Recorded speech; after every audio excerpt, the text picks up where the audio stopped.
put together this leadership team, and with that, we've held a bidding process for local hardware stores within a geographic perimeter within Minneapolis here. And we went out and personally invited 6 of them to participate in this bidding process. And what they did was bid a percentage of their sales revenue on October 24th towards energy efficiency improvements at their shop.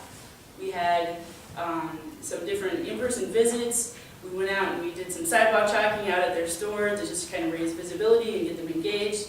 And we had a couple of stores provide bids. The last day, we closed bidding last Monday at 3 o'clock.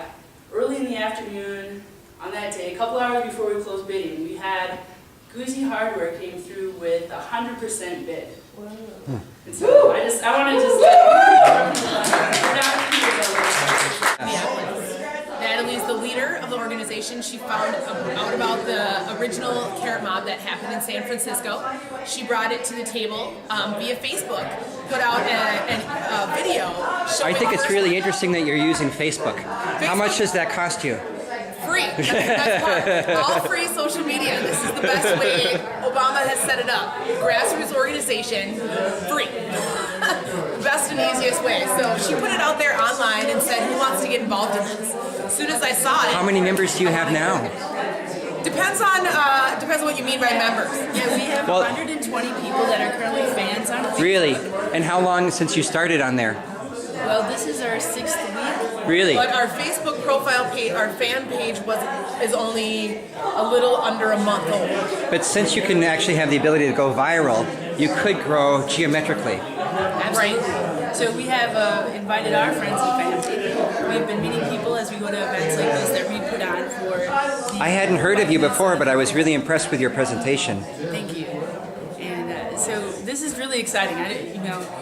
We have engaged a lot of people. I had the opportunity to speak with a few people from the Minneapolis Park and Rec Board the other night and invited them to join us on October 24th. So that's pretty exciting. Have you gotten any mainstream media at all interested in this? Have you been able to talk to them like the Star Tribune or TV stations? We actually I'm doing the media and marketing spot for this. This is all new for all of us. I've never done media marketing. I'm learning everything. She's learning all about our social media sites as well as I am, as well as our other leaders.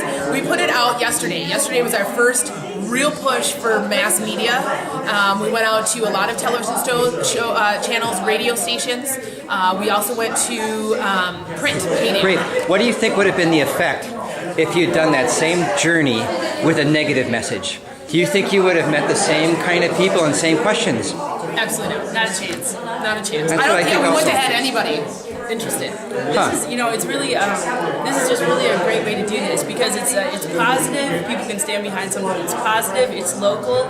It's engaging the community, and we're supporting this. And suddenly you're using economic power because very often you're fighting economic power.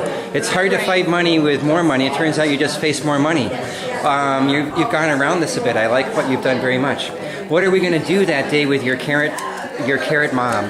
We're trying to shop for things at this one hardware store. What do you see in the future after that? What's our next goal after that? Sure, I'll address your first question first and then talk a little bit more about what we're doing to go forward. On October 24th, we're asking people to come out to Guzzi Hardware at 46th and Bryant in South Minneapolis. And on that day, you can go and shop at any point during the day, but at 3:50 p.m. we'll be having a huge buzz. There will be kind of a big to-do around that time to bring visibility for 350.org. So we invite anybody that's in. I'd love to photograph that, but I got like 3 other obligations that day, all for 350. So it might be that I can fit you in. I don't know, but I know I'm doing Edina in the afternoon, and I'm supposed to see the bicyclists arrive too. Okay, so we'll see what we can do. The bicycles are going to end. Oh really? Oh, after the state capitol, yes. we're going to go. Come with them. Well, really, then I'll tag along with them and Yeah, it's great. And we're going to have a place where the bicyclers can park their bicycles so they can go in and shop and then come back out and jump back on the bicycle. I think the best thing about this is that you don't have to be a homeowner. You can be a college student. You don't even have to have a place that you're living that you can still go and purchase something because there's something that anybody can use. It's a twofer when you go and buy a fluorescent bulb on this day. Right. So you also asked about what's going on after October 24th. Yes. So we have October 24th. This is going to be shopping at the Guzzi Hardware.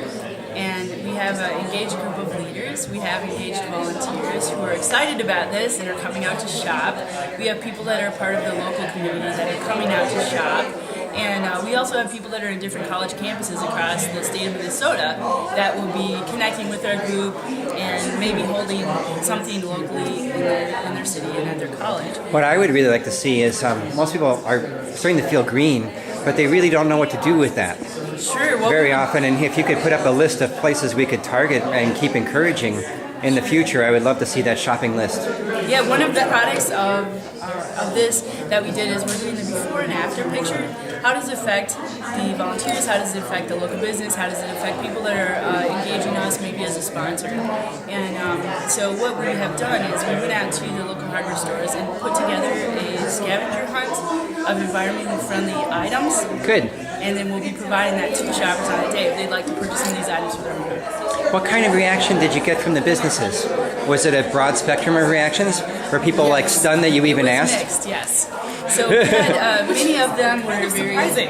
Yeah, many of them were very open to what we were doing. And we're open to letting us come to their store. All of it. We didn't have anyone turn us I think away. you picked a good business though, because they're so involved with actually green things whether they know it or not. Right, and that's actually one of the huge things that Boozy Hardware made a comment about, was that when they had, a couple of years ago, when they had gone to a summit for hardware store owners, pretty much, they had realized that half the stuff that they had in their business was environmentally friendly, but nobody had actually pointed it out to them.